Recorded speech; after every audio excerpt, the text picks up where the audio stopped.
Olá, tudo bem? Eu trouxe para você mais um case que a gente desenvolveu um projeto em parceria com o cliente de serviços. O projeto era de cultura e a etapa que eu vou compartilhar aqui é sobre o plano de ação. O que fazer na prática para começar esta jornada e então se aproximar do objetivo cultural definido. Vamos lá?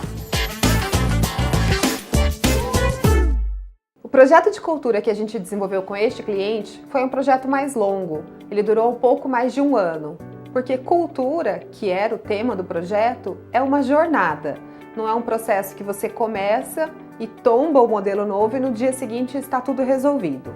Passada a etapa de definição da cultura desejada, diagnóstico da cultura atual, a gente primeiro analisou quais eram as lacunas entre a realidade que eles tinham e o que eles gostariam de alcançar. O plano de ação definido para este início da jornada de 6 a 8 meses tinha 5 frentes: estratégia de RH, um plano de ação focado em mobilizadores, o desenvolvimento desses mobilizadores, desenvolvimento da liderança e uma etapa de acompanhamento. Dentro de RH, que foi o primeiro pilar, a gente reviu todas as políticas e processos. O que já estava implementado, que impactava um novo modelo de cultura definido e eventualmente precisaria de uma revisão. Vou citar alguns exemplos. Um deles é o próprio dress code.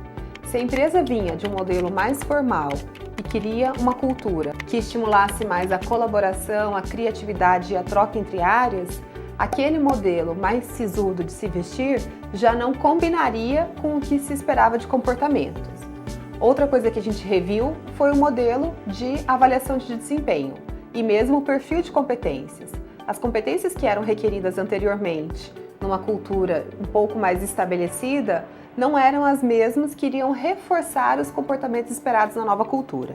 A segunda frente, que era o plano de ação de responsabilidade dos mobilizadores, envolvia toda a etapa de comunicação, desde o lançamento da cultura, um evento em que a empresa pudesse entender que era um marco naquela trajetória e que a partir dali a empresa estava declarando e deixando claro o que ela esperava e o que ela passaria a valorizar de cada uma das pessoas. Então teve essa etapa, teve o que a gente chama de vestir o ambiente de trabalho, então pensar em toda a comunicação no próprio escritório, em folhetos, em materiais, para que as pessoas pudessem ser impactadas o tempo todo com aquele conteúdo e então despertasse a curiosidade, o entendimento deles no dia a dia. Eles ficaram também responsáveis por ajudar a definir todo um treinamento que a gente chamou de conexão, aquilo que ligaria as pessoas ao que a empresa desejava. Definir quais eram os módulos, então ali entrou, por exemplo, Design Thinking como uma das ferramentas que ajudaria as pessoas a trabalhar numa nova forma, com um novo modelo mental. Entrou também um treinamento específico de comunicação, que era focado para o que foi definido. A cultura desejada falava muito de uma comunicação aberta, em que as pessoas poderiam entender das outras áreas, dar inputs e como instituir isso no dia a dia.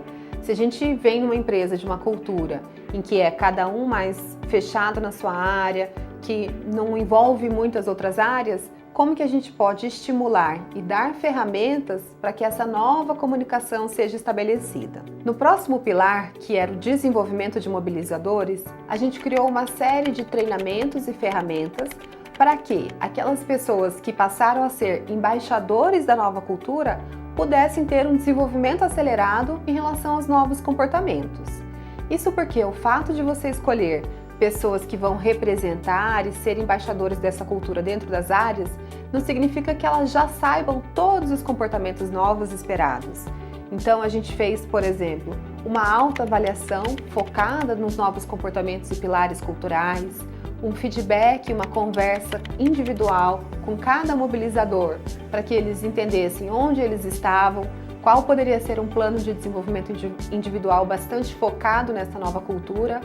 É preciso que você dê responsabilidade a essas pessoas que vão te ajudar, mas também apoio. E aí entra também o benefício profissional e pessoal de cada um ao participar de um projeto como esse. Muitas vezes ele vai ter que se dedicar mais, vai ter que conduzir atividades de cultura além daquelas atividades da sua área, mas há também muitos benefícios, porque ele vai estar num grupo seleto, privilegiado, com informações em primeira mão sobre como trilhar esse caminho de desenvolvimento. A próxima frente trabalhada foi a de desenvolvimento de líderes. É claro que muitas vezes a gente vai ter que trabalhar com uma certa dissonância entre o que foi escrito e definido e o comportamento dos executivos. Mas isso não pode ser prorrogado por muito tempo. Então a empresa também precisa dar condições para que estes líderes, no primeiro e segundo nível ao menos, possam acelerar este processo de desenvolvimento. Neste cliente, o que a gente fez foi uma reunião de acompanhamento individual com cada um dos diretores a cada 15 dias, para que a gente pudesse entender quais são as dificuldades, o que eles estão percebendo na área deles, se eles precisavam de algum tipo de apoio.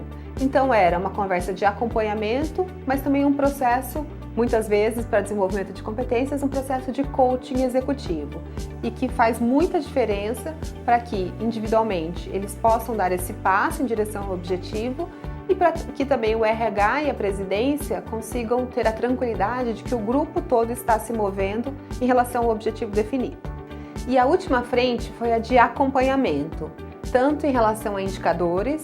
Então, neste projeto a gente fez pesquisas de engajamento no início do projeto e ao final de um período de 1 ano, para entender como a mudança cultural estava impactando no engajamento das pessoas, como também reuniões sistemáticas com os mobilizadores, para pegar inputs do que eles percebiam no dia a dia e que eventualmente ainda não estava no radar ou mapeado no plano de ação.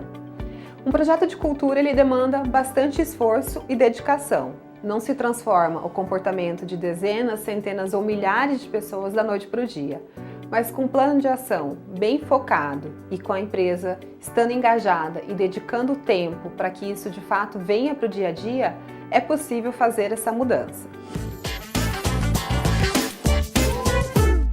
Se você está neste momento de rever e transformar sua cultura, você tem um trabalho importante, mas árduo pela frente.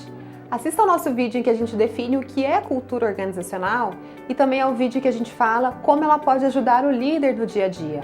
Todo este repertório vai te ajudar nesse processo de transformação. Inscreva-se agora aqui no canal e fique ligado nos próximos vídeos sobre o tema.